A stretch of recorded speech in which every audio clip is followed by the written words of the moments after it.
Hello, everybody. This is Grandmaster Max Dlugy with the Blitz lessons videos that are here for you to learn more about Blitz. And today we'll talk about plans. The plan is your flashlight in the dark, especially in Blitz. In positions with kings castled on opposite sides, you should never forget to attack your opponent's king. Believe me, that's the best plan. Let's take a look at my game against Grandmaster Daniel Naroditsky.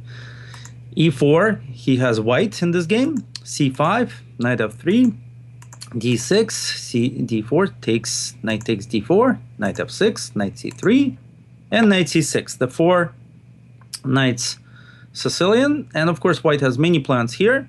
Daniel chooses the most active one, bishop g5. I play e6, although there are other moves such as bishop d7 or queen b6 here.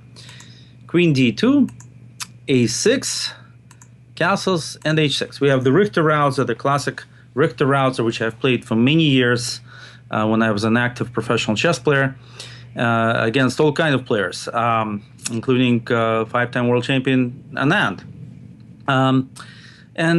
Here white has a number of moves, a number of bishop moves, bishop h4, bishop f4, and bishop e3.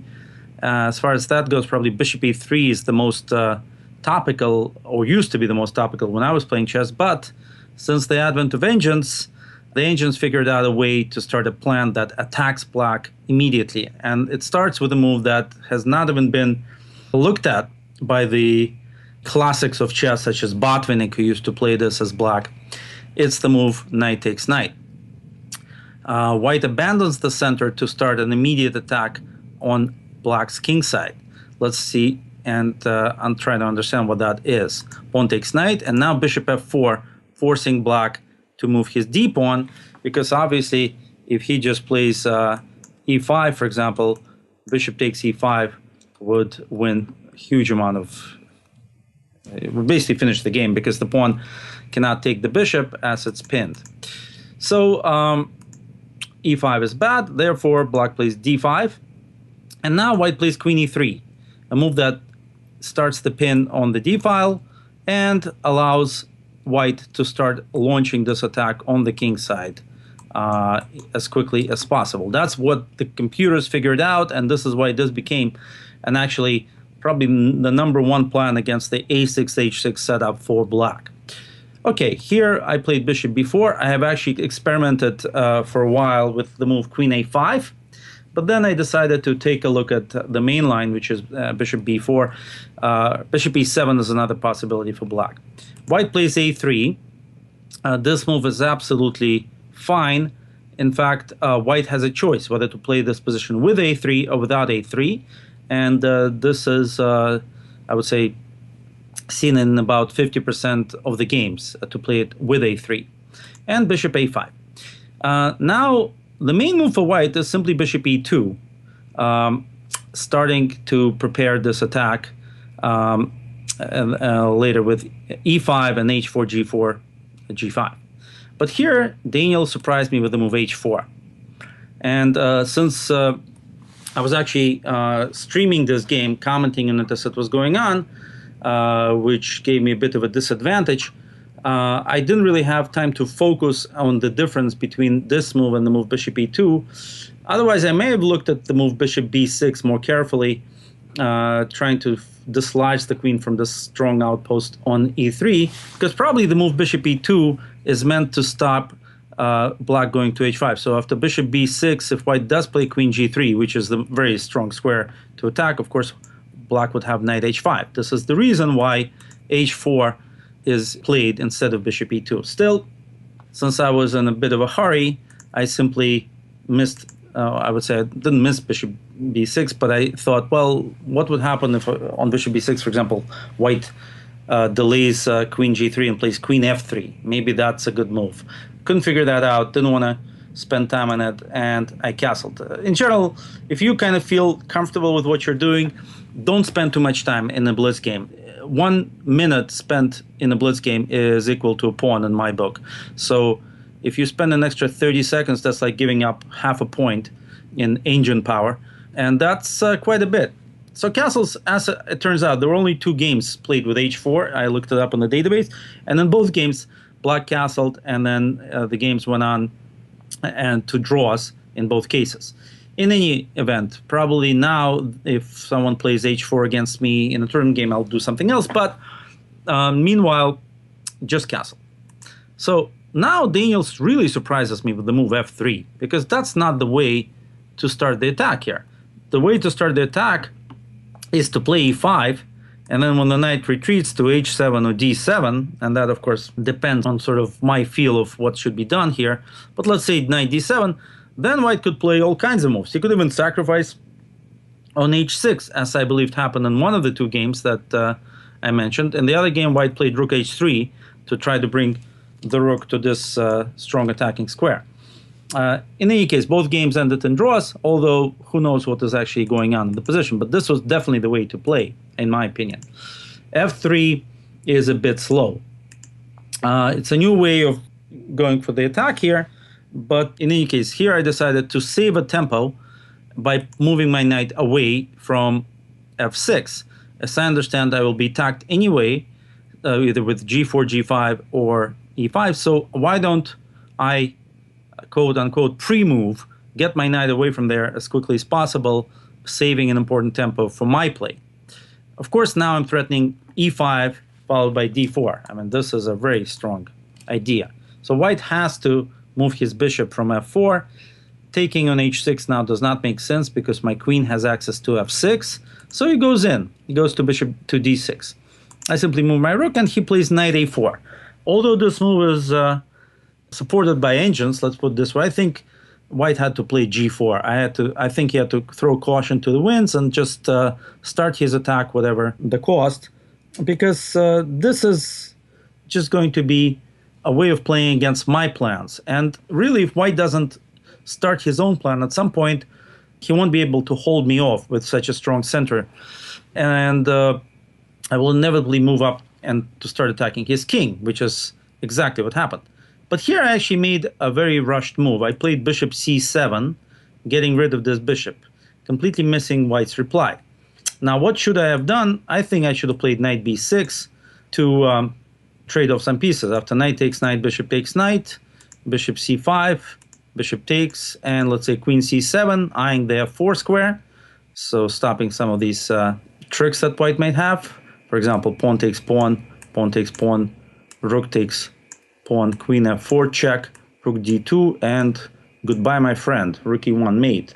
So after queen c7, black is absolutely fine. He will just double on the b file. I'll play rook b8, and then maybe queen e5.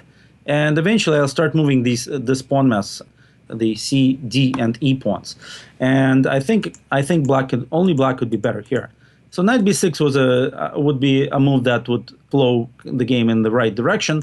But instead I played bishop c7, which is actually turns out to be pawn sacrifice.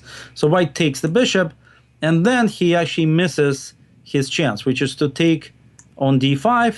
And after e takes d5, it turns out that my rook is in need of protection on e8, and so white can simply take on d5. Of course, black has really good counterplay, and I could play this position many ways. I could play bishop b7 and just develop my pieces, or I could even play pawn takes rook, and after, for example, queen takes e8, knight f8, I'm planning to just start getting all my pieces out. A sample line could look like something like this. Knight c3, for example, bishop b7, queen back, knight e6, threatening d4, queen d2, d4, knight e2, rook c8, king b1, bishop d5, threatening maybe queen c5 and rook b8, let's say b3, rook b8, and something like knight c5.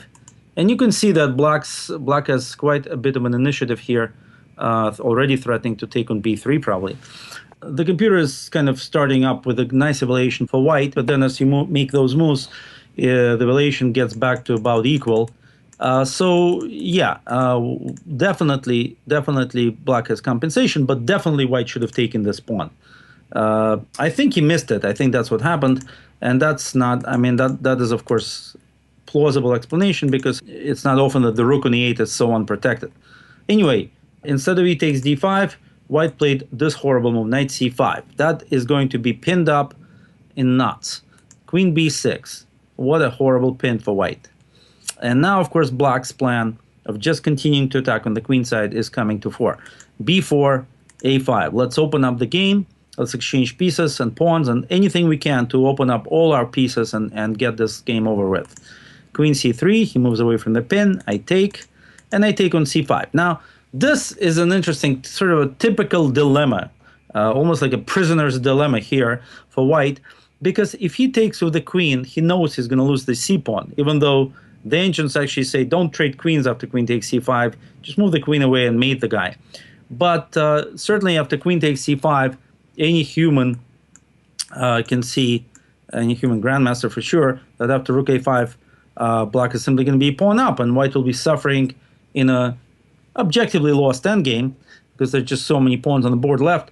And so a human being, from a practical standpoint, will always take with the b pawn, even though that is objectively a much worse move than actually trading queens into a pawn down endgame. Now, why is that? Because the king is very weak. And even though the material is equal, the position is not going to be held for too long. Let's take a look how that works. Queen c7, eyeing a very important diagonal. The f4, g3 squares are going to be very important in this. Of course, my plan is simply to trade bishops, that get my last bad piece out of there, and then start moving all my rooks towards white's king. Bishop d3, bishop a6. And here, Daniel decides to resort to famous rats off the ship method, which is let's get the hell out of there, king d2. The problem is that it's not going to work because the king can be cut off immediately with this move, queen g3, and that's exactly what I did. Now the king is going to be back in the box, either back to c1 or worse, and it's clear that white is just losing. He moves the king up to e3, inviting me to lose my queen with queen takes g2, followed by white winning it with rook dg1. Of course, I don't go for that. I simply play e5. Now, there's actually a lot to be said for just taking on d3 here, and then either moving my rook to the 7th rank if he takes with a pawn, or let's say if rook takes, so queen takes d3, playing rook e4, threatening the devastating rook takes e4 here. And white is completely lost. But I simply played e5, threatening d4. I thought this is definitely a strong move to just move my pawns up the board while threatening to win a queen. The computer doesn't agree. He thinks bishop takes bishop just wins everything. But in any case, white is still completely lost. He plays queen e1 to try to trade queens, which is understandable. So look at it this way. Now he's going to lose a pawn in a much worse situation than he could have if he had taken on c5 with the queen. Only a few moves later, he's agreeing to that from practical standpoint. But this is sort of the art of the defense. Sometimes you just have to say, you know, I'm going to be losing this position in the middle game. I got to trade queens. This is an important moment that I'd like you to remember. Sometimes practically, giving up a pawn and trying to survive a pawn down endgame is a better choice than overstaying the welcome here. Anyway, I played d4 check, king e2. Now that is the final move of the game, basically, because he had to play king d2, so he would have a space for his queen here after queen e2. Of course, the position is quite bad. After queen takes queen, bishop takes bishop, rook a5. I'm going to get the c-pawn as well, because after rook a1, I get the 7th rank, and that's just goodbye with the rook coming to b2. So white would be down 2 pawns, and of course, completely losing. But look at what happens instead. King e2 was played, and after king e2, I just take on g2 and take the bishop with check, and look at that. No way to recapture. Pawn takes bishop, rook a2 check, and then I win the queen. Rook takes bishop, queen takes rook, and king takes bishop, queen takes queen. So, of course, white had no other choice but to resign here. And you saw how a very simple plan of just opening up your opponent's king works in a blitz game. Keep opening up those kings. I'd love to see examples of how that made your blitz game better. Okay, this was Grandmaster Max Dlugy with Blitz Secrets, and good luck, guys.